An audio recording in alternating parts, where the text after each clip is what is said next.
This episode of Another Happy Pod is going to contain spoilers. If you've not experienced the content yourself, please go ahead and do so before coming back and listening to the boys ramble on about it. Thank you very much.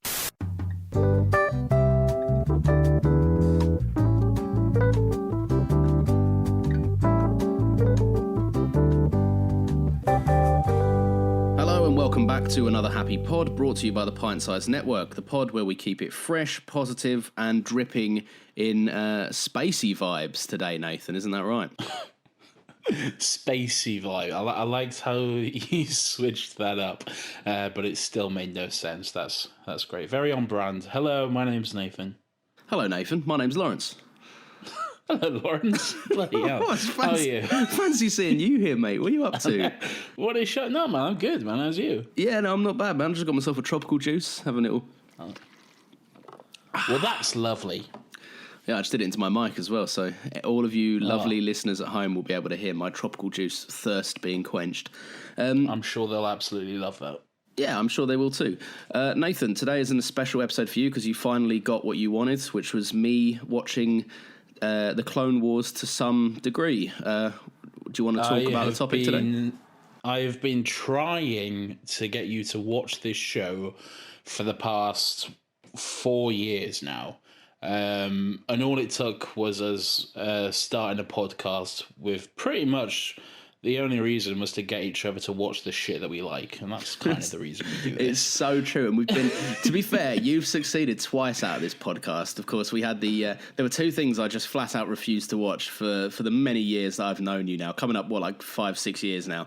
5 years we've known each other now, yeah. Yeah, so this is, the first one you got me to watch was Hamilton. Obviously that pod never saw the light of day, but then you've got this one. Time will tell if this one sees the light of day.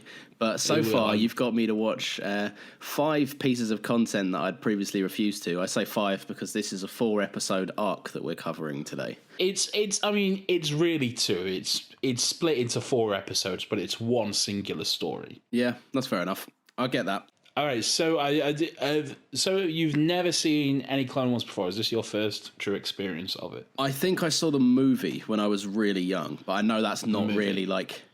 I know it's obviously part of the canon and is established as like, the same animation as the series, but I don't know if it's really regarded as like part of the show. It definitely is. It definitely is. It's the introduction of Ahsoka, essentially. Okay, fair enough. Obviously, one of the main characters of the series and one of the most beloved characters in the franchise as a whole at this point. So yeah, it's definitely regarded as part of the canon. It's not the best story, and a lot of people would agree it was kind of a mistake to go with that story for the movie, for the kickoff, for the introduction to this series. But it is what it is, it happened, and here we are.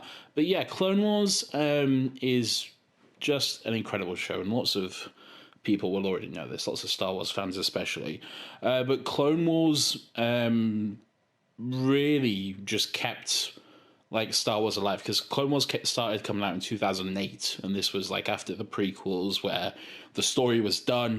Disney hadn't bought the franchise yet. There was nothing left, and Clone Wars was really all people had for the longest time. So I watched it all the way through and just completely fell in love with this show for a number of reasons, which we will get into in this episode a little later. Yeah. But yeah, so we watched the Umbara arc, which is often hailed as one of the greatest storylines of the Clone Wars. I'm not sure I agree. There's some great episodes and storylines throughout the entire series, but this is definitely up there. I agree. The umbilical cord arc was very good, Nathan. That's a great joke that you've been doing for the past week. Well done. No, to be fair, right, how silly of me. I shouldn't have mistaken it for the Rihanna's hit single Umbrella arc. Ah, well, there's another classic zinger from Lawrence Lacey. I can't stop today. I'm on a big roll. You really are, my friend. Yeah, so I specifically made you stay silent and not tell me any of your thoughts, reactions, or feelings about this episode until this very moment. So I'm quite excited to hear Lawrence, what did you think of this? Okay, right. So immediately, my first thought was, why is Barry Scott reading the title crawl? That was the first thing, because when I say, like, obviously when I said I saw the movie, I was, well, I don't know how young I was. I don't know exactly. Did you say 2008? 2008, yeah. So I was quite young. I saw the movie. I don't remember a thing about it. I literally just think I saw lightsabers and was like, oh, yeah, cool.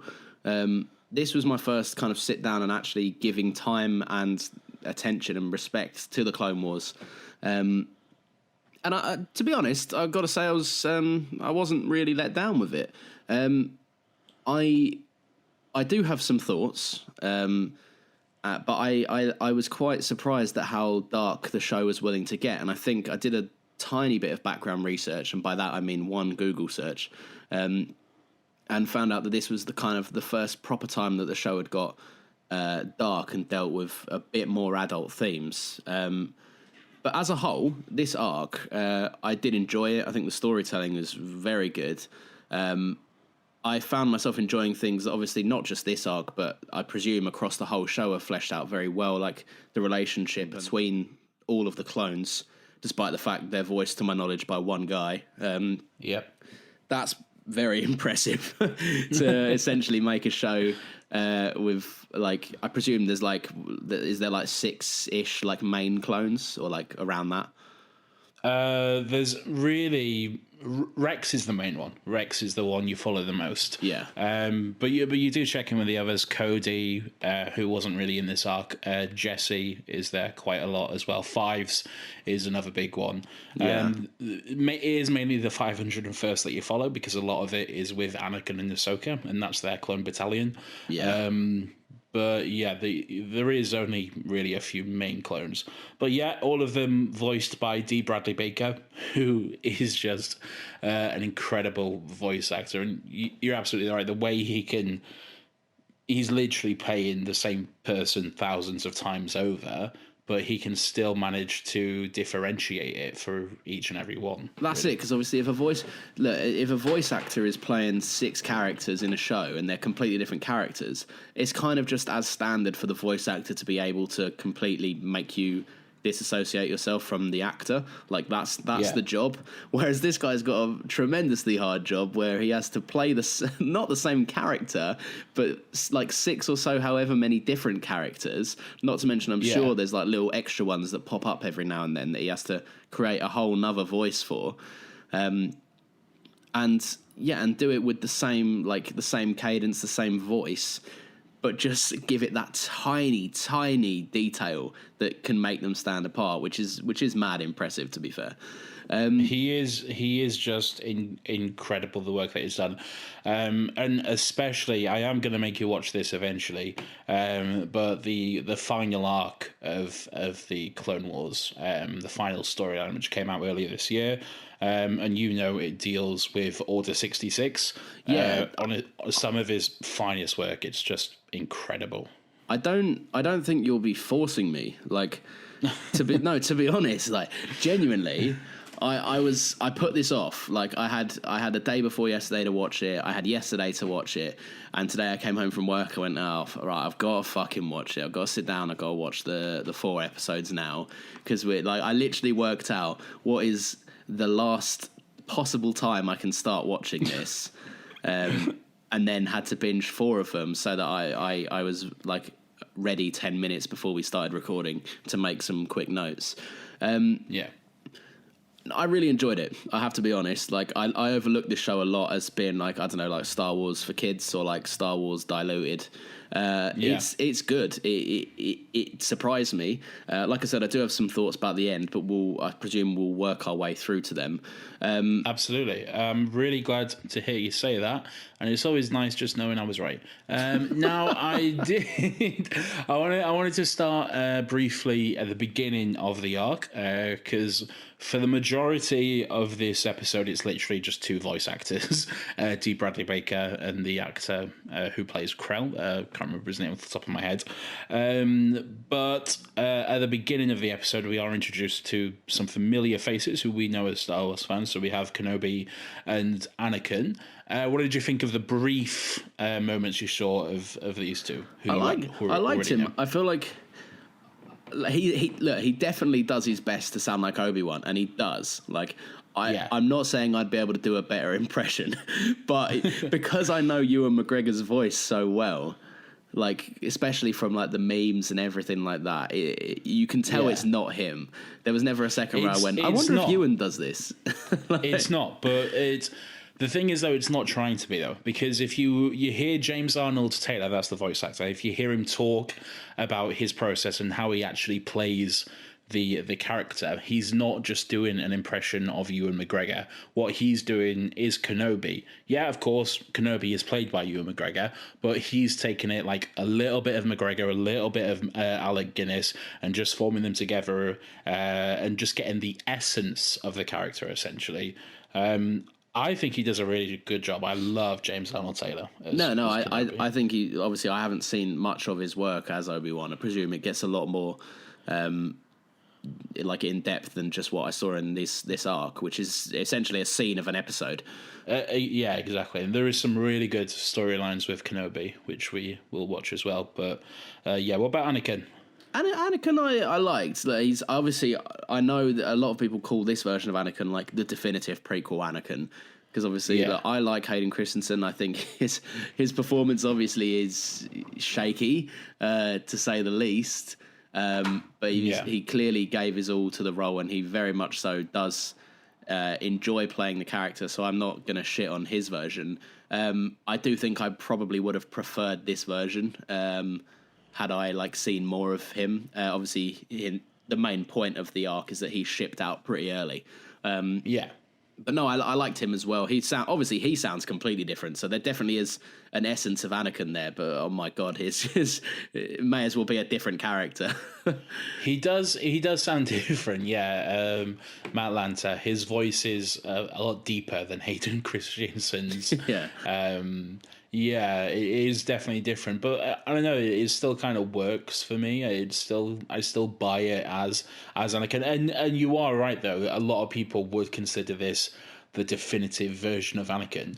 I just think that really that's because, I mean, if you add up all the episodes of Clone Wars and everything like that, a lot of people would have spent more time with this version of Anakin than with Hayden Christensen. Yeah, of course, and done much more in-depth storylines and everything like that.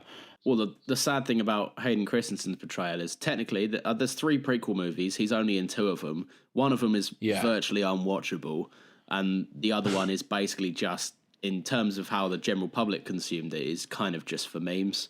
And as a Star Wars fan, you'll be able to find greater meaning and a lot of depth and nuance to his performance, and you can see an actor really trying to work with what he's given.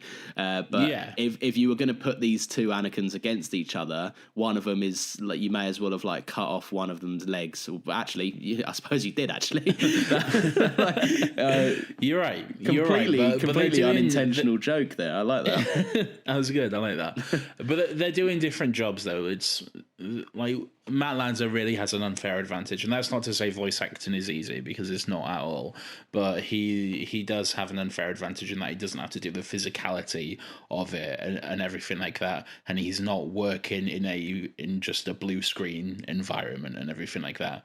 I do think that when Hayden Christensen comes back, because it's going to happen, he's going to come back for Kenobi. I'm 99% certain. Yeah, I'd be surprised if he didn't.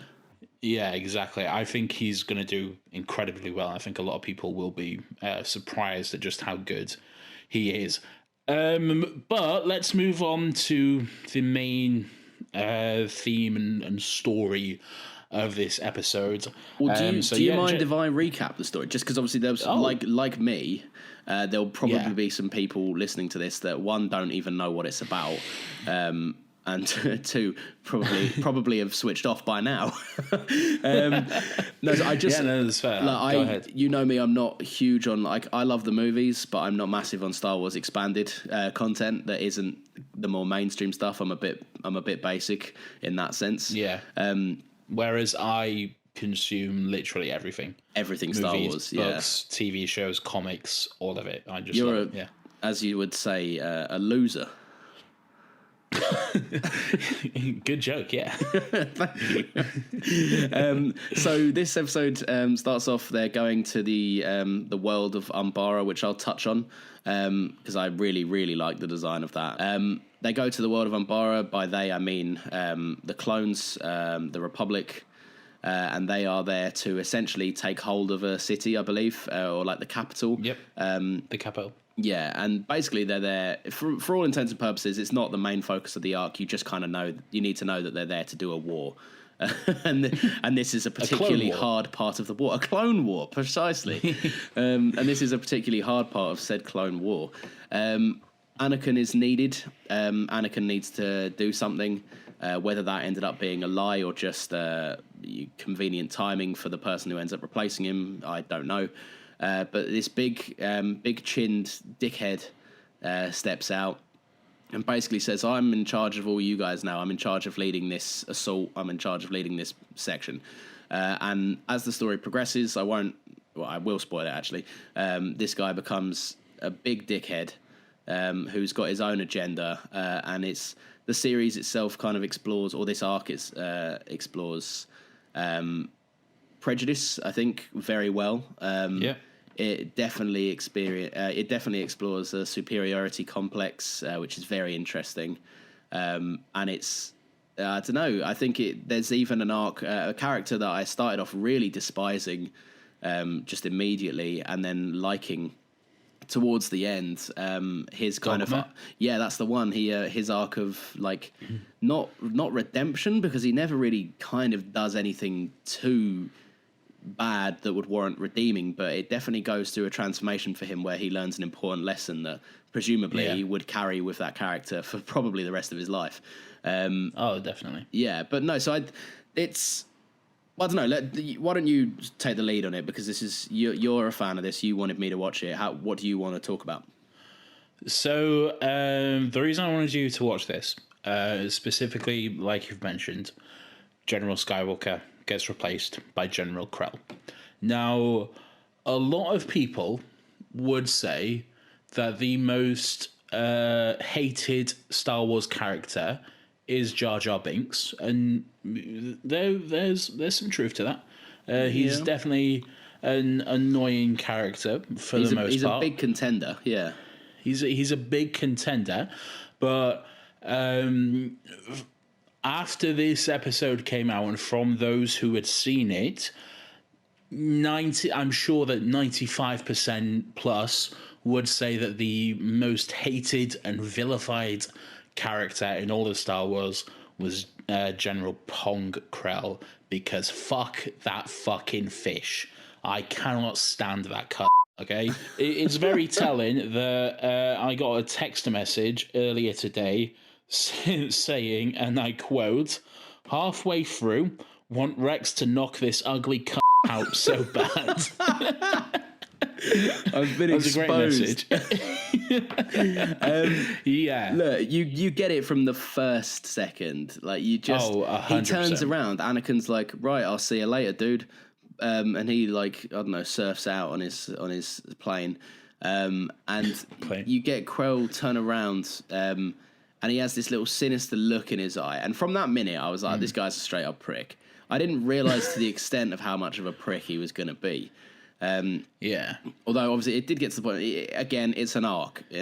And I know it was an arc because Nathan told me it was an arc. And I had to title this episode something with the word arc in it. I knew it was going to... Like, you have to predict it. You do. I didn't expect it to go to the lengths it did, and that's something that's something I've got a tiny point of contention for, because I think it came so close to being perfect, and I think I think I agree with you because I think I know exactly what you're talking about, and I think we will get to that towards the end as we get there because I do think I agree with you. But I think this show did a really good job. You won't get much of a sense of this because you're new and this is your first experience of this. But even just in this arc alone at the beginning, the show does a good job in showing you Anakin with the clones. First of all, it shows you his relationship with them. He calls them by their names, not their numbers, first of all, which is a huge dick move, and I cannot stand it. And yeah, you can tell that General Skywalker has a relationship with these men, that they're not just pawns, they're not just disposable guns. He cares about them, and he'll do what he can to save them. And he listens to them as well. He takes their advice, and he'll do what he needs to get the job done with them. General Krell, the complete polar opposite. They're numbers, they're not people, they're disposable guns. They're just there to get the job done, no matter how many lives get lost. He doesn't care. Why should he? They're not him. I hate him. So just use him. There's a moment. There's a moment where Rex stands up to him and takes off his helmet, and he goes.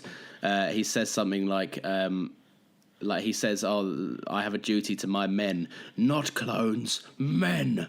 And I was like, oh, yeah. And that was the moment where I was like, knock him the fuck out. Come on, let's swing for him. And he obviously never did. And, it was gutting. It was absolutely gutting. That was a great line. That was a great line. And yeah, he's those little moments where Rex stands up to him are great. But it's kind of a slow burn for Rex, though, because Rex, kind of like Dogma, he's very loyal. His understanding is that he needs to be a good soldier.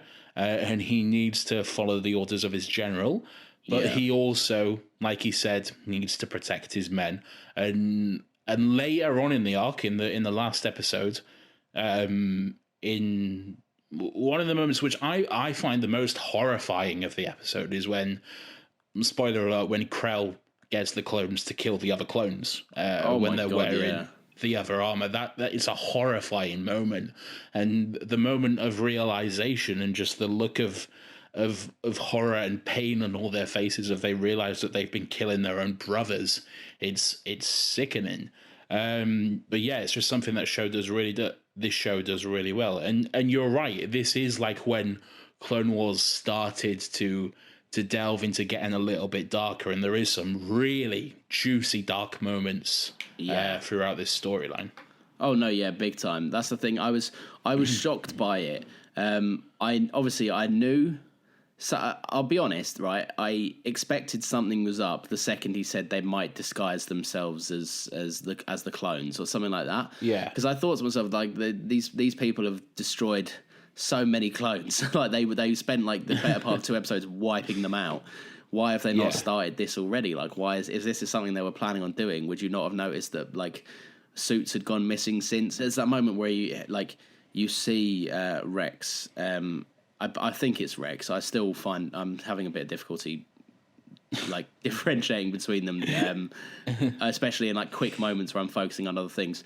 But you see Rex like essentially run over to the opposing side, end up having to like rugby tackle one of his clones, and be like, rip his helmet off, and he's like, they're clones, and it's one of their moments where I genuinely just went, oh my god, what? And because it's a moment, it takes you to another level of storytelling, and you go, oh, that's fucking really dark. Like I really wasn't expecting it, because I had it in my mind this whole time. He's obviously going to be an evil dude, and he's going to just, at the end, they're going to like give him a slap on the wrist, and the clones are going to have to live with the fact that some Jedis just don't do things the way that they'd want them to, and this level of like prejudice just exists in the chain of command. And so the whole time I was like, oh damn! But then this guy is straight up out here committing war crimes, and I was like, oh no, no, mate, it was good. There was like you say, the calling Rex by his number all of the time, like got under my skin. It massively gets under my skin every time I watch this. I've seen this arc a couple of times now, and every time when he's like CT 65, 57, I'm just clenching my fists because and so is he at one point. Yeah, exactly. Because I do find it funny though that Fives literally says the line, "We're not just numbers," but his name is literally Fives. Yeah, that is true. Yeah. That's great. Fives is a great character. Though. Mate, he had really a nice is. moment in this episode, not this episode, this arc, where basically he turns around to Rex. It's when Rex has like had his kind of biggest pussy moment, where he could have like kind of hardballed. Is it Krell? Krell, the big stupid. Krell. Yeah. Yeah. He could have hardballed him a little bit more. So Evil he didn't. Dexter Jetster. That's the one. And basically didn't. And Fives turns to him and is essentially like the point of their conversation is Fives asking him, you know, like, do you seriously believe that we're just born to die? Essentially, and it's such a moment. And Rex said that he has his code, and then he doesn't say what that code is, and then just kind of buggers off. And it was a big moment. And there's another moment where Krell has basically Rex messages him. She just sends him a text and says we need says we need backup, and he's like, okay, well, you can't have any yet. And then the camera like pans out a little bit, and he's like, and there's this clone just like, can we not go now, sir?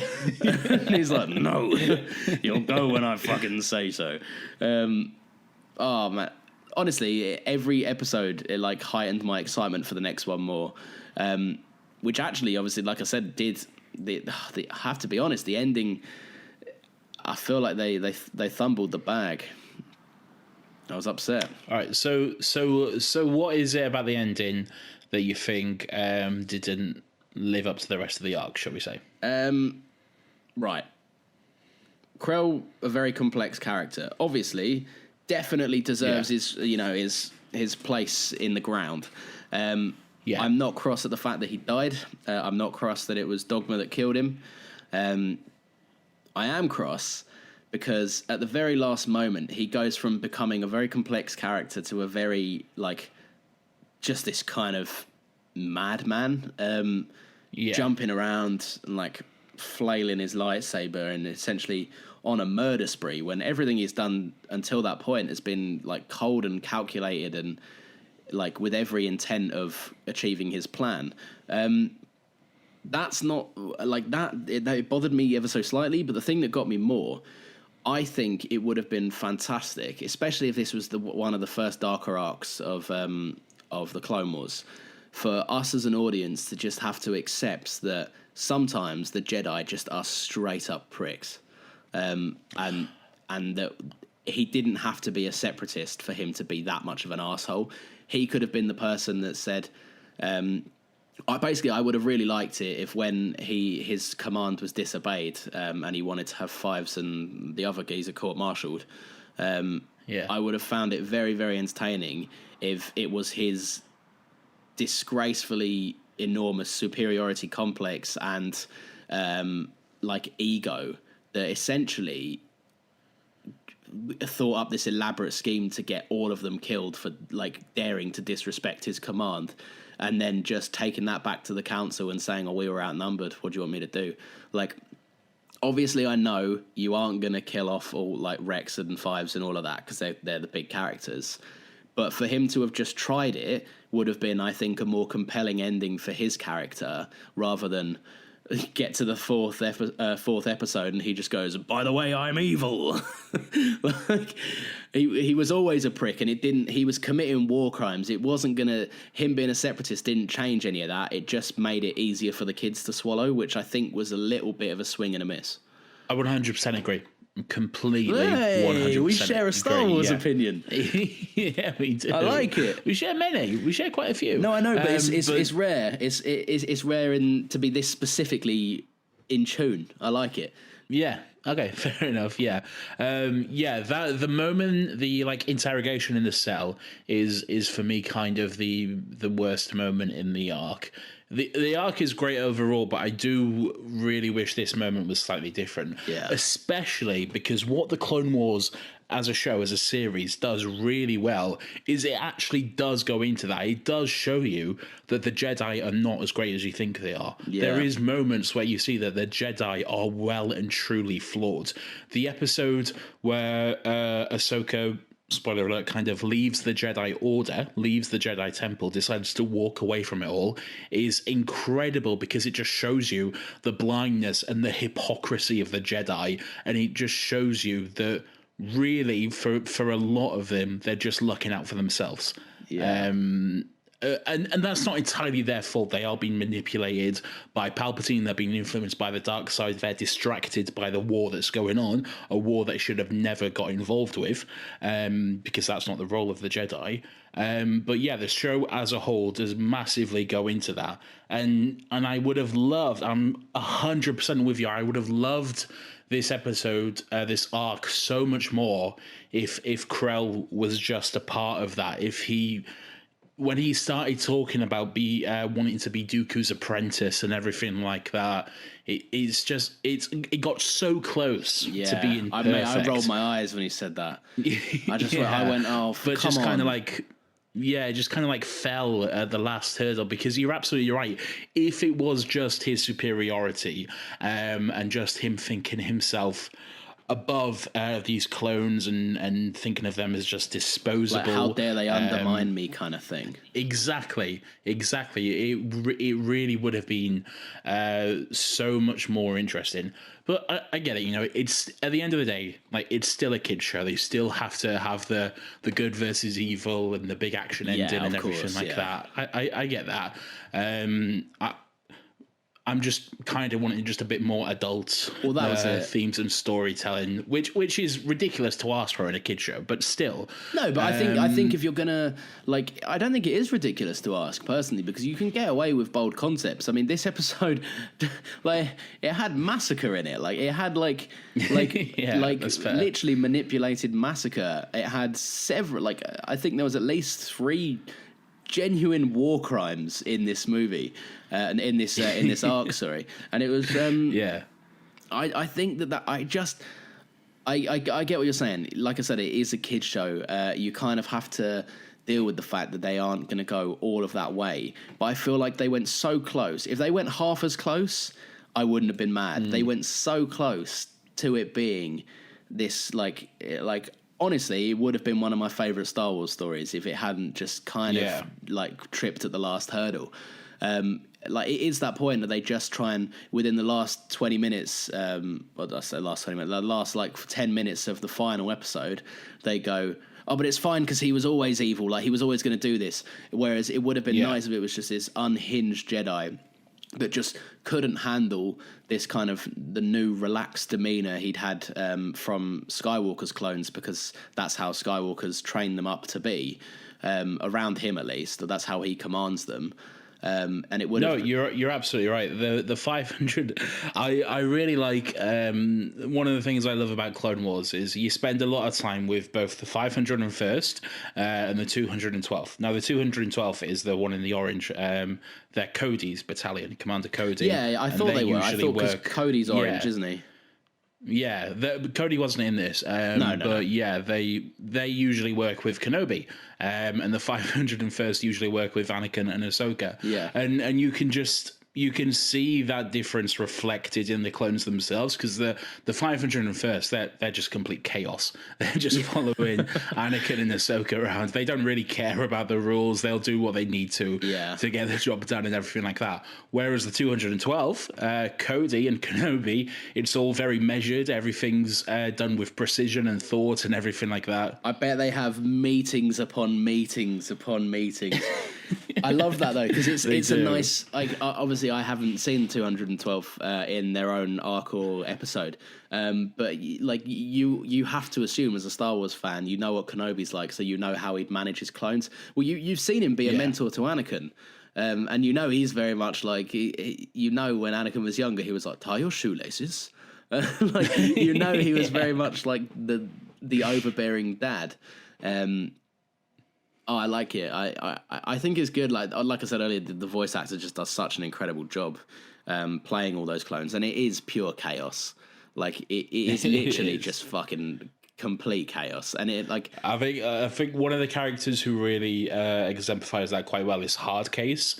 Hardcase doesn't get much to do throughout the series. This is kind of like his biggest role throughout the series. And he dies. One of his only roles, I think. And he does die in a great sacrifice moment. What did you think of Hardcase? This kind of like wild and mental clone. I loved him. He was great. He had he had all of the great lines, all of like the dude bro lines. There was one moment, I think it was him. If it wasn't, then it still is just as funny to me. Where a clone kind of sees his mate get attacked by the big thing in the ground, that big like plant thing, and it goes quiet for like 5 seconds, and this clone just goes, "Oh, that's not right," and it's just so funny. I don't know why. Also, like I think it was Hardcase with the like every 5 seconds just offloading a rocket launcher and just screaming something. Like he is literally just fucking mad. Like he is. You know full well. Like I say, it's a shame that the series hasn't used him as much. Then that was interesting, because I'd have thought he'd have been quite good comic relief. He was in this arc, definitely. Yeah. And to be fair, even when he dies, he's cool, because he has the whole like, you know, like keep on fighting, boys, and then he blows himself up. Like live to fight another day. That's it. Yeah. That is a great moment. I do like that sacrifice moment. It does get me quite emotional. Yeah, I like the fact that bizarrely enough, of all things to reference, it goes back to the Phantom Menace with obviously Anakin destroying the Separatist gunship as well. Oh, it does, doesn't it? Yeah, Anakin was it? Yeah. General Skywalker told me about this time he was a kid and he did this.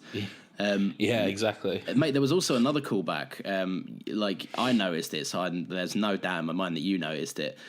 When the clones confront Krell and he goes, they say, "We're taking you in." Yeah, it's treason then. Yeah. I was half expecting him to do the jump, but he didn't, and I was gutted. And the little scream. Yeah, Nathan, do you remember playing Battlefront as the Emperor? I do. Yes, I do, Lawrence. What did you think of Dogma, the character? Dogma's a really, really interesting character. Yeah. He starts off, like I said earlier, he's very much like Rex in the fact that he's loyal to a fault. At times, he can't fathom.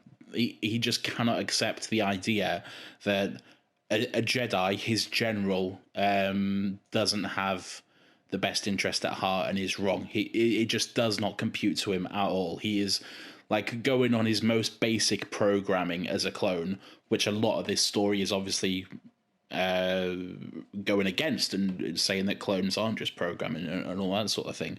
I really do like the moment at the end where he finally kills Krell. I think out of all of them, it had to be him for the lesson that had to be learned. He had to realize that these people, the Jedi, aren't like infallible deities or however he sees them. They're flawed, and Krell was especially flawed.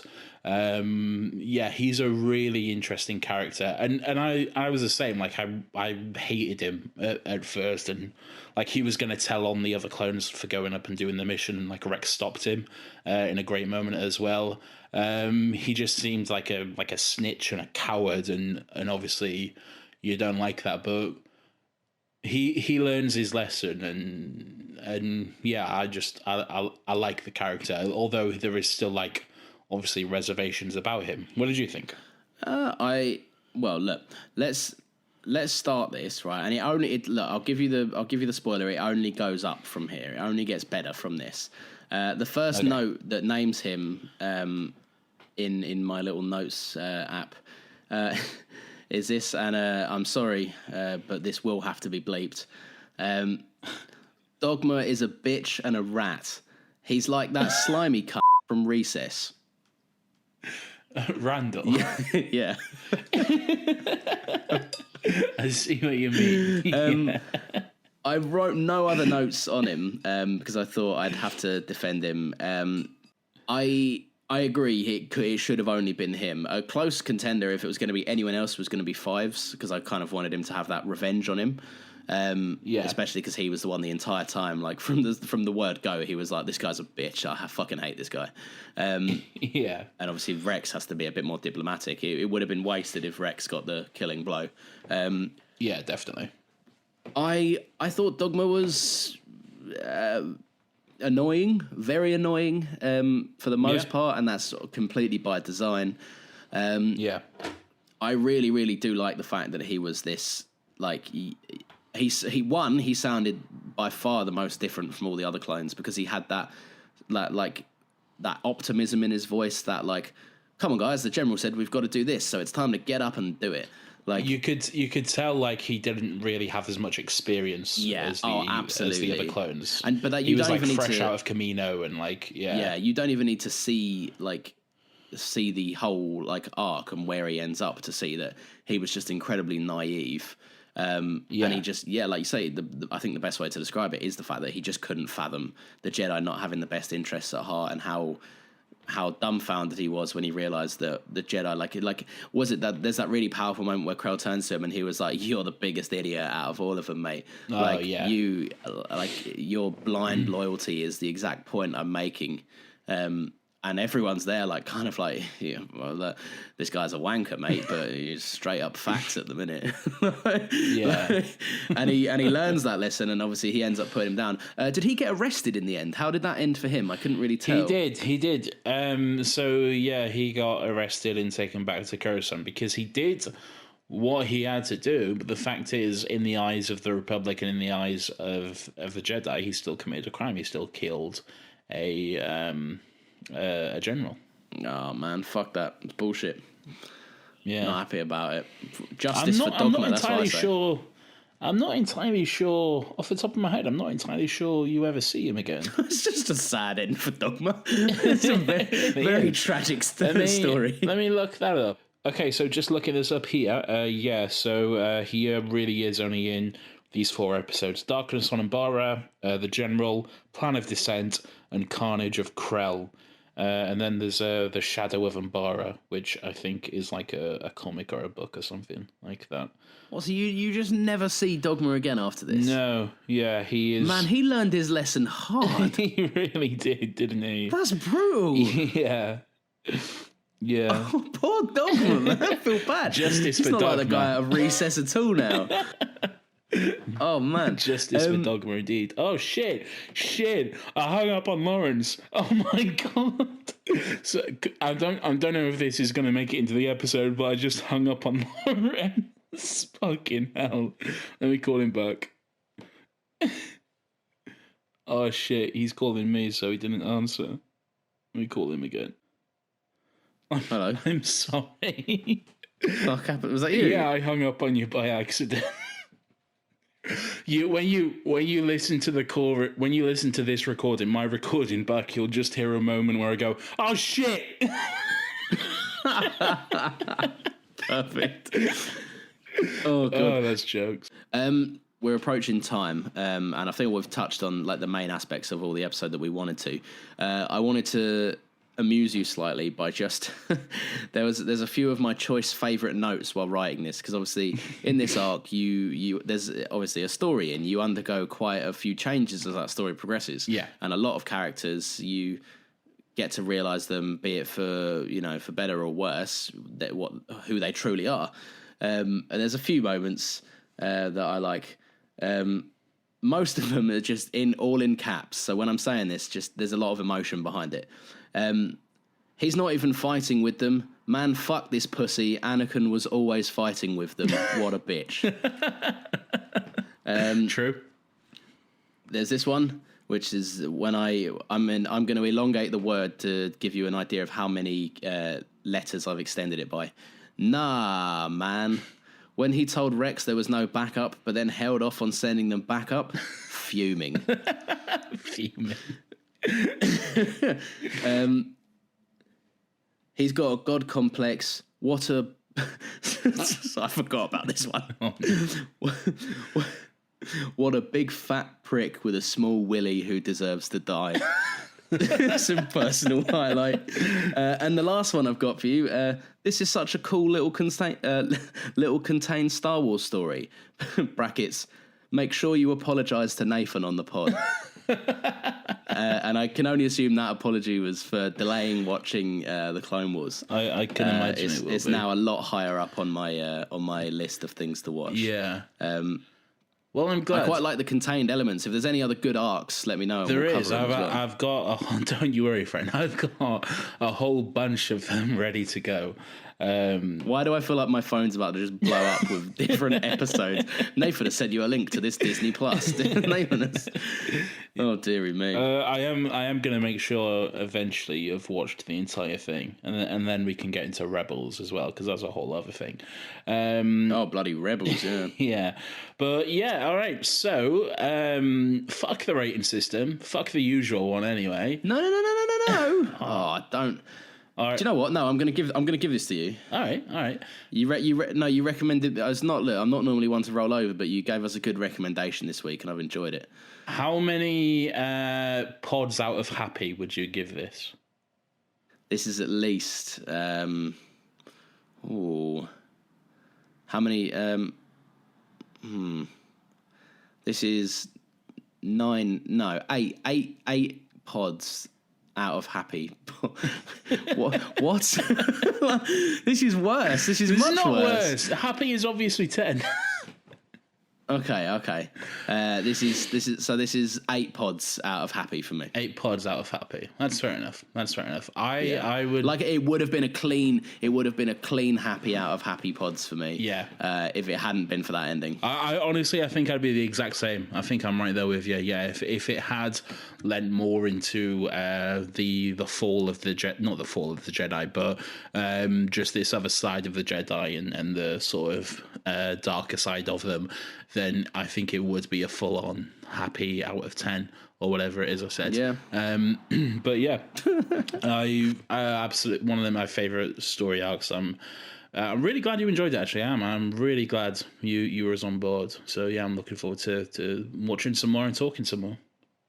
Look, like for a long time, I discounted this show as being just the kids' diluted Star Wars, but it is good, and it's very easy to see the amount of effort that's gone into it. I think the next arc I definitely do want to cover, which to be fair, I only imagine that we'll speak about on the pod as well. Is the I don't know how many episodes it spans. The arc that essentially covers the ending of the show, like Order 66 and everything like that. We're absolutely going to do that, but before we do, you need to watch others first. You need to really watch more with both Ahsoka and Rex, just so you get a greater sense of that relationship. Just to feel the blow when Anakin does that. Yeah, 100%. And we'll definitely get to that. Not one of them will be on the pod, but yeah, we'll. Some of them we keep just for our exclusive friendship. Exactly. Which you as an audience member do have access to. You just have to pay us for, and then we'll completely sell our souls to this channel, this podcast, whatever this is. So yeah, so that's wrap us up. All right, okay. Well, I will read my completely non-scripted outro. As always, right. As always, thank you very much for listening. I hope you've had. I need to change this. I hope you've had a whale of a time on this episode of Another Happy Pod. That's terrible. By the Pint Size. Why did you? This was what I did last week, and you were fine with it. I don't remember that. Yeah, definitely did it.